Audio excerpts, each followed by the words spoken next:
Le Seigneur soit avec vous. Et avec votre esprit. Bonne nouvelle de Jésus-Christ selon saint Matthieu. Gloire à toi, Seigneur. En ce temps-là, Jésus disait cette parabole à ses disciples. Le royaume des cieux est comparable au maître d'un domaine qui sortit dès le matin afin d'embaucher des ouvriers pour la vigne. Il se mit d'accord avec eux sur le salaire de la journée, 1 denier, c'est-à-dire une pièce d'argent, et il les envoya à sa vigne. Sorti vers 9 heures, il en vit d'autres qui étaient là sur la place sans rien faire. Et à ceux-là aussi, il dit, « Allez à ma vigne, vous aussi. »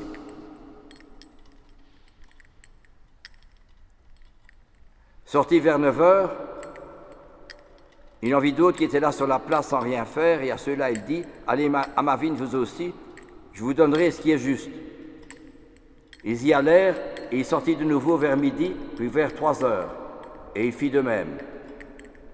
Vers 5 heures, il sortit encore, il en trouva d'autres qui étaient là, et il leur dit, « Pourquoi êtes-vous restés là toute la journée, sans rien faire ?» Et ils répondent, « Parce que personne ne nous a embauchés. » Et il leur dit, « Allez à ma vigne, vous aussi. » Le soir venu, le maître de la vigne dit à son intendant, « Appelle les ouvriers et distribue le salaire, en commençant par les derniers pour finir par les premiers. »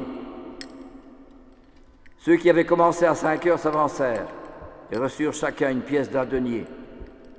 Quand vint le tour des premiers, ils pensaient recevoir davantage, mais ils reçurent eux aussi chacun une pièce d'un denier. Et en le recevant, ils récriminaient contre le maître du domaine. Ceux-là, les derniers venus, n'ont fait qu'1 heure, et tu les traites à l'égal de nous qui avons enduré le poids du jour et de la chaleur. Mais le maître répondit à l'un d'entre eux, « Mon ami, je ne suis pas injuste envers toi. N'as-tu pas été d'accord avec moi pour 1 denier? Prends ce qui te revient et va-t'en. Je vais donner au dernier venu autant qu'à toi. N'ai-je pas le droit de faire ce que je veux de mes biens?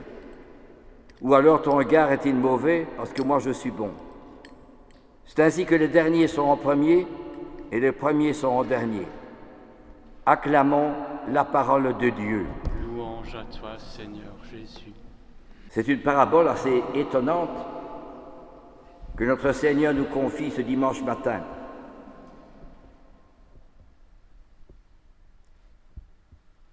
Ceux qui ont travaillé toute la journée, ne fût-ce qu'1 heure, reçoivent 1 denier. Et ceux qui avaient travaillé toute la journée reçoivent eux aussi 1 denier. Ils ne comprennent pas. Tu les traites à l'égal de nous, qui avons enduré le poids du jour et de la chaleur. Pourquoi est-ce que Jésus dit cela? Et il le fait exprès. Jésus est un mauvais syndicaliste. Et Jésus fait exprès de parler comme cela. C'est étonnant. Qu'est-ce que Jésus veut nous dire? C'est pas normal. Ceux qui ont travaillé 8 heures, ils doivent recevoir plus que ceux qui n'ont travaillé qu'1 heure. Pourtant, c'est bien juste. Mais notre Seigneur donne cette parabole pour nous faire choquer, nous contrarier, nous obliger à réfléchir. Parce que c'est pas juste. Ceux qui ont travaillé 8 heures doivent avoir plus que ceux qui n'ont travaillé qu'1 heure. Alors que veut dire notre Seigneur? Notre Seigneur veut nous dire qu'il n'y a que l'amour qui construit. C'est-à-dire, ce qui compte, ce n'est pas seulement le résultat, l'efficacité, la rentabilité, mais ce qui compte, c'est l'amour que je mets dans mes activités. Si je le fais par amour, ça a de la valeur. Rien n'est perdu de ce qui est fait par amour, c'est-à-dire par amour pour le Seigneur et par amour pour les autres. Je me souviens, dans une des brochures qu'on remet à Herstal il y a quelques années déjà, on voyait l'ancien bourgmestre avec un cahier où il y avait une photo du pont de Wandre avec tous les piliers. C'est magnifique. Mais le bourgmestre, il est mort. Comprenez. Alors où est la vérité? C'est un brave homme, hein? Mais où est la vérité? Et justement, c'est parce qu'on a fait des choses extraordinaires, formidables. C'est vrai, c'est un beau pont, le pont de Wandre, avec plusieurs haubans. Mais ce qui compte dans l'homme, c'est l'amour qui nous construit. Ce n'est pas autre chose, ce n'est pas le résultat, l'efficacité. Bien sûr, il faut viser le résultat, l'efficacité. Mais aux yeux de Dieu, c'est l'amour. Tu aimeras, Seigneur, ton Dieu de tout ton cœur, de toute ton âme et de tout ton esprit, et tu aimeras ton prochain comme toi-même. Voyez-vous? Et c'est cela qui est important. Car les pensées, dit Jésus, ne sont pas vos pensées, et vos chemins ne sont pas mes chemins. Mes chemins sont élevés au-dessus de vos chemins, et mes pensées au-dessus de vos pensées. Ça veut dire que c'est l'amour qui construit. Et hier, j'ai écouté le message du pape. C'était formidable. Et à un moment donné, le pape avait un certain trajet à faire à pied avant de rejoindre son fauteuil roulant. Il avait difficile parce qu'il souffre de genoux. Et qui l'a aidé, qui lui a porté le bras, c'était le président de la République française, Emmanuel Macron, qui l'a aidé. C'était vraiment beau à voir que le président français aidait le pape et lui donnait le bras pour aller jusqu'à son siège. C'était vraiment très beau de voir cela, ça en dehors de toute discussion politique, économique, sociale, etc. Mais c'est beau que justement un chef d'État prend le pape par le bras pour l'aider à aller jusqu'à son siège. Et alors, le pape disait, j'ai repris quelques phrases, l'histoire nous appelle, dit-il, à un sursaut de conscience pour parvenir au naufrage, pour prévenir un naufrage de la civilisation. Le pape a été applaudi plusieurs fois par toutes les personnes qui étaient là et par le président Macron. Et alors il dit qu'il fait appel à la fraternité, que la Méditerranée soit un laboratoire de paix et non pas de disputes et de rejet. Parce que depuis le début de cette année-ci, 2023, il y a eu plus de 127 000 migrants, 127 000 migrants qui ont débarqué sur les côtes italiennes. Le double de l'année passée. Ça fait réfléchir quand même. On comprend que le pape intervienne pour retrouver la vérité. Et il dit, le véritable mal est le déclin d'une société. Parce qu'on oublie les vraies valeurs, disait-il. Et alors il a dit, les peuples des frontières africaines, ils interpellent l'opulence, le consumérisme et le gaspillage de nos sociétés occidentales. Et il dit entre autres aussi, il est urgent de ne pas emporter la vérité de l'homme, sinon on va tout droit vers une catastrophe. Et il a cité Charles de Foucault comme exemple de style de vie. Et il y avait là 70 évêques de toutes les régions du nord d'Afrique, et peut-être de France aussi, mais aussi 70 jeunes pour sensibiliser les jeunes à leurs responsabilités pour l'avenir de demain. Voilà que, un petit peu, je vais demander pour avoir le discours du pape, parce que c'était quand même très très beau. C'était vraiment très bien, il a été applaudi plusieurs fois. Eh bien, c'est un peu l'évangile d'aujourd'hui. Les derniers seront premiers et les premiers seront derniers. Ça veut dire que notre Seigneur nous rappelle deux choses.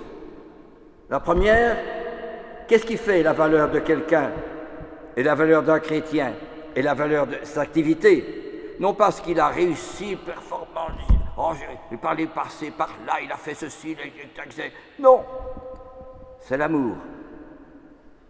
Je sais bien que l'ancien bourgmestre, qui était vraiment un brave type, on le présente avec le pont de Wandre, mais ce n'est pas le pont de Wandre qui l'a empêché de mourir. Comprenez? Alors quelle est la valeur de l'homme? C'est l'amour qu'on a dans chacune de nos actions, pour mon Dieu et pour les autres. Je ne veux laisser échapper aucune action, aucune parole, aucun regard, profiter de toutes les plus petites choses de ma journée et de les faire par amour.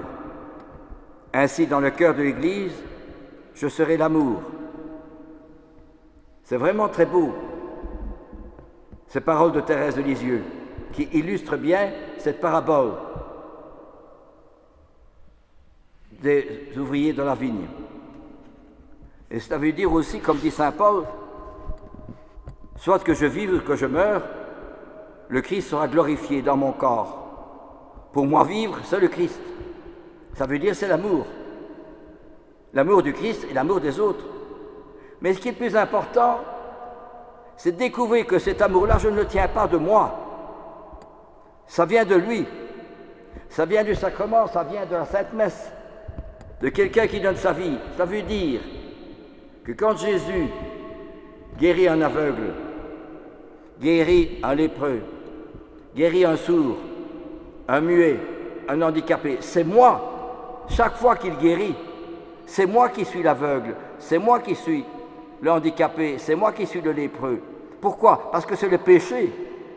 Jésus vient me toucher et me guérir de la lèpre du péché, de mon orgueil, de mes façons de voir, de mes raisonnements, de dire c'est moi le plus fort, c'est moi qui ai raison, j'ai fait des études, moi je sais. Eh bien non. Pour cela que notre Seigneur vient nous dire que c'est l'amour qui compte. Et justement de découvrir que notre Seigneur vient toucher mon cœur pour me libérer, me délivrer, effacer en moi tout ce qu'il y a encore de mal, d'égoïsme, d'orgueil. C'est cela.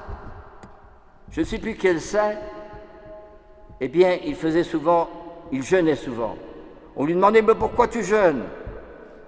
Tu es un chic type, tu fais tout ce que tu peux pour aider les autres. Et il dit, non, j'ai encore bien des péchés à effacer. Il faut que je me purifie, mon âme, pour être transparent de la lumière du Christ. Vous voyez, un beau soleil aujourd'hui, mais ça veut dire quoi? Ça veut dire que nous devons être transparents par rapport au soleil. Sinon, nous sommes dans la nuit. J'ai été voir un jeune, il est plus âgé, un de mes premiers jeunes. Eh bien, ce monsieur, il ne veut plus vivre. Je mourrai avant toi, j'ai pris des médicaments pour me foutre en l'air, j'ai plus envie de vivre. Mais je lui ai dit, tu as encore une bonne santé? Non. Alors le médecin l'avait vu, et maintenant il va aller voir encore un médecin parce qu'il dit qu'il a le Covid, parce qu'il t'a plus grippé. Comprenez, il y a beaucoup de gens qui n'ont plus envie de vivre. La solitude tue beaucoup de gens aujourd'hui. On a tout ce qu'il faut pour vivre, mais on est vide. Justement, c'est cela que notre Seigneur vient nous dire, que par le sacrement, à la Sainte Messe, le Christ vient toucher mon âme pour que moi je puisse me changer, pas changer un tel ou un tel ou un tel, me changer moi-même. Mon orgueil, mon égoïsme, ma façon de juger, me croire meilleur que les autres, non. Jésus a tellement pris la dernière place que personne n'a pu la lui ravir. Et Thérèse disait, courons à la dernière place. Nous sommes sûrs que cette place n'est enviée par personne, mais nous sommes sûrs d'y trouver Jésus et Jésus seul. Les saints prennent, non pas qu'ils le veulent, mais prennent le contraire de la mentalité de la société et de l'homme. Parce qu'ils découvrent Jésus, et en découvrant Jésus à la dernière place, dans la prière, le sacrifice, le jeûne, ils trouvent un trésor beaucoup plus beau, beaucoup plus vrai, beaucoup plus solide, beaucoup plus tenace, beaucoup plus lumineux que les biens matériels. Voyez-vous, c'est bien ce que disait le pape, et alors il a parlé aussi de personnes âgées. Je n'ai plus de souvenir, on m'a donné le texte tantôt, mais je n'ai pas retenu, qui s'endorment dans une eau qui est bien plus salée que celle de la mer. Voyez-vous, et alors d'enfants qu'on ne veut plus. l'avortement. Mais ce qu'il disait, je vais demander pour avoir le texte intégral du souverain pontife, c'est un très beau message, il a été reproduit plusieurs fois. Je trouve que c'est vraiment très beau. L'Église aujourd'hui est plus que jamais présente au cœur des problèmes. Et il dit bien qu'il est temps que nous réveillions, et il le dit, réveillons notre conscience, sinon on va à la catastrophe. Eh bien justement, il faut encore, pas plus tard que, je crois que c'était hier, qu'il y a encore eu des violences à Paris contre des gendarmes et des gendarmes qui ont été blessés. Est-ce que ces jeunes sont plus mauvais que les autres? Non. Bien sûr qu'il y a des jeunes qui sont poussés par des gens qui veulent la violence. Mais il faut savoir la raison, la cause. Je suis en train de rédiger une brochure sur les raisons pour lesquelles tant de jeunes sont violents et les raisons pour lesquelles le foyer n'a pas été institutionnalisé. Eh bien, je crois que c'est ça qu'il faut. Notre devoir comme chrétiens, c'est d'une part de découvrir l'amour. L'amour, je ne le possède pas, c'est Dieu qui me le donne. Dieu est amour. Celui qui demeure dans l'amour demeure en Dieu, dit saint Jean. C'est Dieu qui me le donne. Dans la mesure, ma petitesse, mon humilité, pas dire je suis le premier. Et deuxièmement, être ouvert aux problèmes des gens d'aujourd'hui. Combien de personnes âgées sont seules chez elles? Elles en ont marre de vivre. On prend des médicaments pour se foutre en l'air. Et deuxièmement, aussi, des jeunes qui sont des SDF, sans domicile fixe. J'en reçois quand même pas mal chez moi aussi, des étrangers, des Roumains, etc. Je ne veux pas me prévaloir, mais il faut que nous soyons attentifs à ceux qui sont loin, dit le souverain pontife, et aussi à notre Seigneur. Le pape dit il y a deux choses importantes. Dieu et les pauvres. Et Dieu sait si le pape n'a pas fait beaucoup pour les pauvres. Il a fait à Rome, une fois par an, je crois, il fait un repas pour des milliers de 1000, je crois, un peu plus de 1000, de SDF, de pauvres, qu'il invite pour un souper, un dîner. Je crois que c'est vraiment important, c'est un exemple pour que nous puissions, tant de personnes âgées sont seules aujourd'hui. C'est terrible. Comme ce monsieur que j'ai été voir, il n'a plus envie de vivre. Mais c'est terrible. Comprenez? Alors nous sommes responsables. Qu'as-tu fait de ton frère? Mais Seigneur, je ne m'occupe pas de mon frère, je n'ai rien à voir avec lui. Si. Ta vie, sa vie à lui, elle est un appel vers moi. Qu'as-tu fait de ton frère? Amen. Alléluia.